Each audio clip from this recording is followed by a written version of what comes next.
O Império Romano forjou alguns imperadores particularmente ruins ao longo dos séculos. Porém, nenhum deles ultrapassou a loucura e o sadismo de Calígula.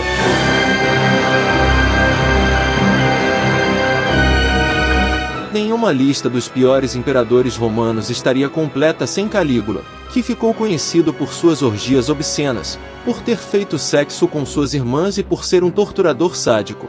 Ele era o filho mais novo de Germânico, a estrela em ascensão da dinastia imperial e parte de uma família reverenciada, que combinava o glamour das celebridades com a monarquia e o culto à personalidade. Germânico era sobrinho e filho adotivo do imperador Tibério, sucessor de Augusto, fundador do Império Romano e seu primeiro imperador. A alcunha de Calígula, que significa botinhas em português, lhe foi dada pelos soldados, na frente dos quais Germânico exibiu o filho vestido como um legionário romano em miniatura. Desconfortável com o apelido, mais tarde insistiu que fosse chamado pelo primeiro nome que compartilhou com um ancestral famoso, Caio Júlio César. O idílio da infância de Calígula acabou quando seu pai aparentemente contraiu malária no Egito e morreu na província da Síria, acreditando, até o último instante, que havia sido envenenado. A população de Roma compareceu em massa à cerimônia fúnebre. Uma das exceções chamou a atenção, a do imperador Tibério. Os filhos de Germânico eram possíveis sucessores ao trono, o que tornava a família uma ameaça a seu número 2, o sinistro Sejano, que tinha suas próprias ambições. A essa altura, Tibério estava mais velho e havia se recolhido em sua vila na ilha de Capri, deixando grande parte do governo de Roma nas mãos de Sejano. Este, no entanto, não poderia fazer nada contra seus rivais enquanto a protetora deles, Lívia, mãe de Tibério, estivesse viva. Foi somente após a morte de Lívia, em 29 d.C., que a mãe de Calígula e seus 2 irmãos mais velhos foram presos.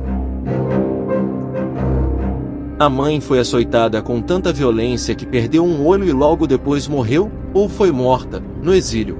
O irmão de Calígula, Druso, passou tanta fome na prisão que tentou comer parte do colchão. O outro irmão evitou um destino semelhante cometendo suicídio. Antes que pudesse atacar Calígula, contudo, Sejano foi executado, quando Tibério percebeu a traição do subordinado. Calígula, o último filho sobrevivente de Germânico, foi nomeado herdeiro imperial e ordenado a viver com Tibério em Capri. Os 6 anos seguintes foram penosos para Calígula.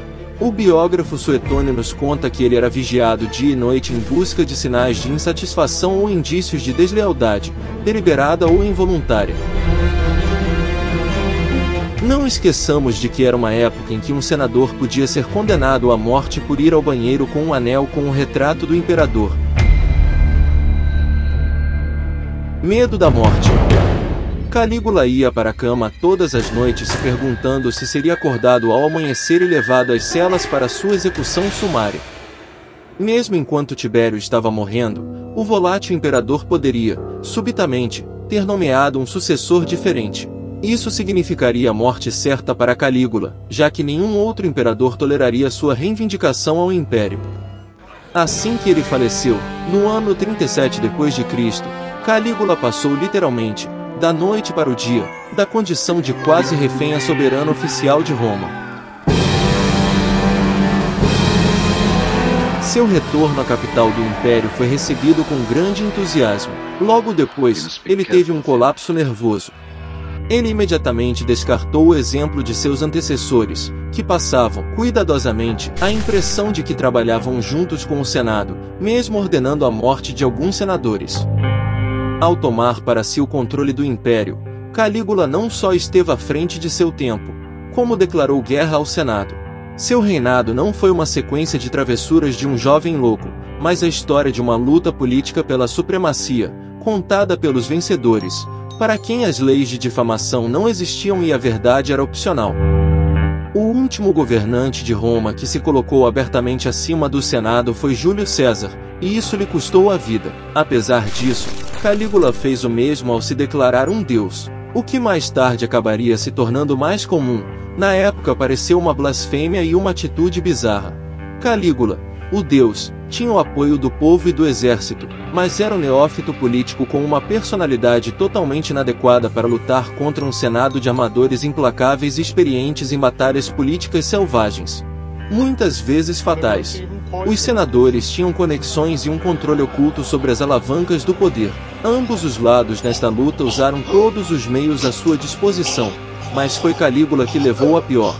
Uma das armas do Senado foi a propaganda. Na inventiva política romana, era comum jogar lama e mentiras sobre os outros, com total desprezo pela verdade, apenas para ver o que surtiria de efeito. O Senado usou a reivindicação de Calígula de que seria um deus para expô-la como um ato de loucura. Eles deturpavam todas as ações de um imperador que, de fato, era jovem e teimoso, e inventaram outras inexistentes. Até o fato de ser amado por sua esposa foi usado como prova de sua suposta insanidade, com a história de que ele teria ameaçado torturá-la para saber por que ela o amava.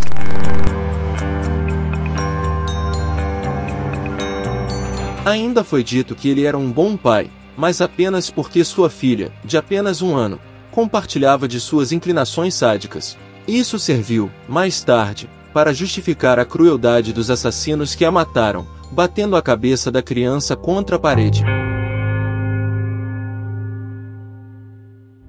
Ainda no tema das relações familiares, o biógrafo Suetônio relata que o imperador gostava de fazer sexo com suas irmãs durante os banquetes, enquanto os convidados olhavam horrorizados. Mas o biógrafo escreveu isso um século depois, quando já estava bem estabelecida a fama de Calígula como um lunático. Àquela altura, muitos acreditavam que o imperador tinha se tornado maníaco sexual porque teria recebido, de sua mulher, uma dose exagerada de uma poção do amor.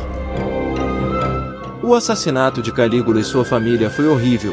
O imperador foi ferido pelo menos 30 vezes enquanto um centurião matava sua esposa Cesonia. Embora Suetônio goste de dizer que o imperador matou dezenas de pessoas, ele curiosamente reluta em nomeá-las. Calígula ordenou a execução de Gemelus, neto de Tibério, de seu prefeito pretoriano Macro, que parecia determinado a imitar Sejano em sua ambição, e de seu primo, Ptolomeu, rei da Mauritânia. Mas a maioria de suas supostas outras vítimas são duvidosas, como o gladiador que morreu de um ferimento infeccionado depois de receber uma visita do imperador. No total, existem menos de uma dúzia de nomes. Compare isso às centenas de pessoas assassinadas por Augusto, dezenas por Tibério e muitos mais por Nero e Cláudio. Depois do assassinato de Calígula, no ano 41, por membros de sua guarda pretoriana, 4 anos depois de ele assumir o poder, tornou-se ainda mais urgente enfatizar que ele havia enlouquecido. Ele ainda era popular entre o povo e entre os militares, apesar da guerra com o Senado. O novo imperador, Cláudio, não estava seguro em sua posição e o legislativo estava ansioso para justificar o assassinato de Calígula, de 28 anos. Portanto, a vítima não estando mais presente, estava aberto o caminho para que seu nome fosse jogado na lama.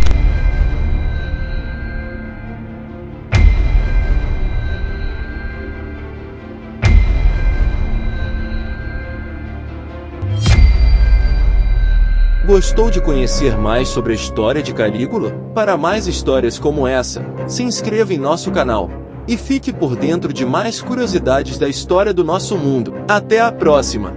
Tchau!